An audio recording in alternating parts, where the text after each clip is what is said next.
Rudy Giuliani, who was recently accused of being drunk on election night, during which he told Donald Trump, just claim that you won, and gave him all sorts of other authoritarian advice that led to months and months, and really at this point, years of Trump and others insisting that Trump actually won. Rudy Giuliani initially tweeted that he was not drunk on election night, and he has quietly deleted those tweets. The obvious speculation is Rudy deleted the tweets because there's going to be undeniable evidence that Rudy was actually drunk out of his mind on election night. So let's go through this piece by piece.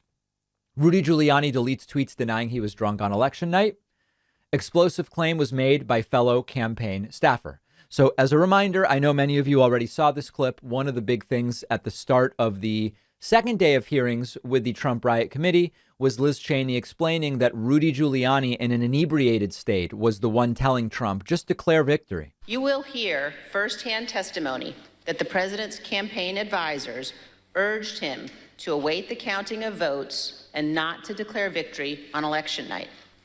The president understood even before the election that many more Biden voters had voted by mail because President Trump ignored the advice of his campaign experts and told his supporters only to vote in person. Donald Trump knew before the election that the counting of those mail-in ballots in several states would not begin until late in the day and would not be complete for multiple days. This was expected, reported, and widely known. You will also hear testimony that President Trump rejected the advice of his campaign experts on election night and instead followed the course recommended by an apparently inebriated Rudy Giuliani, right, to just claim he won and insist that the vote counting stop, to falsely claim everything was fraudulent. Yep. Okay. So initially, Rudy Giuliani tweeted refuting, denying these claims. Rudy tweeting not long ago, quote, I am disgusted and outraged at the outright lie by Jason Miller and Bill Stepien. I was upset that they were not prepared for the massive cheating as well as other lawyers around the president. I refused all alcohol that evening. My favorite drink, Diet Pepsi. Is the false testimony from Miller and Stepien because I yelled at them? Are they being paid to lie? Well, Rudy Giuliani has now deleted those tweets. Rudy Giuliani has deleted two tweets in which the former mayor and attorney for Trump denied being drunk as votes rolled in on election night and advising the president to declare victory. The two tweets disappeared from Giuliani's timeline sometime Tuesday evening. What is the most simple explanation for this? Well, the simplest explanation is someone is going to come forward with specific knowledge of Rudy being drunk that night. Either it's video. He said very, not only did, see, here's the problem. Not only did Rudy deny being drunk, he said he refused all alcohol. So because Rudy went above and beyond in his denial, if there is any evidence that he had any alcohol that night, he now is a liar. You could say, I was not drunk. I had a drink. I was not drunk. And then if someone comes forward and says, here's a picture of Rudy with a drink, you're not necessarily an obvious liar. Rudy still is a liar, of course, but you're not necessarily an obvious liar. Here, it's a different thing where Rudy said, I refused alcohol the entire evening. Now, as a reminder, we're not making fun of alcoholism if that is something Rudy struggles with. There are widespread reports that during the Trump presidency, the schedulers around Trump started booking Rudy Giuliani for morning TV shows rather than evening, because it turned out that in the evenings he would allegedly show up drunk after having a bunch of drinks at dinner.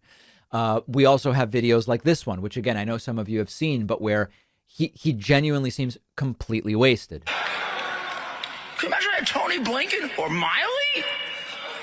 How's that guy a general? Jesus. The other day, he said that the Bagram Air Force Base is not strategically important. I wanted to grab his, what do you have, 5 stars, 10 stars, 12 stars? He has so many stars that coming up into his ears. I wanted to grab his stars, shove it down his throat and say, it's 400 miles from China, asshole! China, yeah. So anyway, the real issue here is there were people on election night around Trump telling him the truth, which is you lost. But Trump ignored all of them and just accepted what he wanted to hear from an allegedly drunk Rudy Giuliani, which is you probably won, just go out and declare victory. That's the really crazy part of the story. Rudy deleting the tweets just points more in the direction of the testimony being accurate. My audience knows I read. I read a ton of books. I read nonfiction. I read fiction at night. I'm always trying to consume information. And the truth is, I don't have the time to read every nonfiction book that I would like to read. One thing I do not have time to add to what I'm reading in paper form is more history, but I want to know about history. And that's where our sponsor, Blinkist, comes in. Blinkist doesn't replace reading books cover to cover the way I love to do. But for example, with everything going on right now with Roe v. Wade, I wanted more of a detailed history of Roe v. Wade in the United States. So on Blinkist, I was able to get a 15-minute condensed audiobook of the Mary Ziegler book, Abortion and the Law in America, Roe v. Wade to the Present. And in 15 minutes, I get a great overview. Blinkist also has slide presentations that will take you about 15 minutes to go through. So it's not to replace reading. It's in addition to, for me, you get the key takeaways from Blinkist from the books I would certainly otherwise miss out on. You can try Blinkist for free for 7 days and get a 25% discount off of a subscription at Blinkist.com/Pacman. The link is down below.